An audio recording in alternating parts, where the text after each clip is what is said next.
Sushant Singh Rajput case में सुशांत के पिता ने जो एफआईआर दर्ज कराई है उसमें एक बहुत बड़ी बात कही है। उन्होंने कहा है कि रिया और उसका परिवार जो है सुशांत के पैसों के पीछे था। रिया ने सुशांत को मेडिकल ओवरडोज दिया।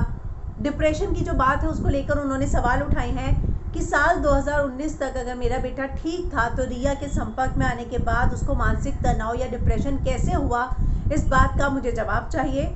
दूसरा, अगर वो मानसिक रूप से बीमार था, उसका इलाज चल रहा था, तो उसके इलाज के लिए परमिशन किससे मांगी गई? क्या परिवार से लिखित में परमिशन मांगी गई थी?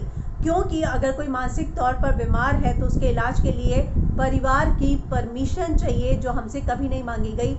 इतना ही नहीं, वो ये कहते हैं कि जब सुशांत के लिए फिल्मों के फ़ोन आते थे उसको भी रिया जो है कट कर देती थी, उसके पास प्रोजेक्ट नहीं आने देती थी। ये पूरा सोची समझी साजिश के तहत जो है किया गया है।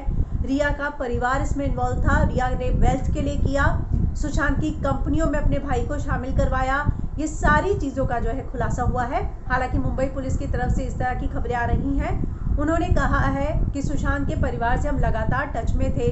उन्होंने इन सारी चीज़ों के बारे में कभी कोई सवाल ही नहीं उठाया, और अब जब एफआईआर दर्ज कराई है तब हमें पता चला है कि इस तरह की चीज़ें भी थी उनके मन में।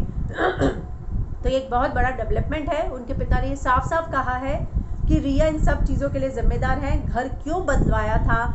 वो सेल्फ मेडिटेशन क्या घर में करवा रही थी? मानसिक तनाव था तो मुझसे तो परिवार से किसी से साइन नहीं कराया गया।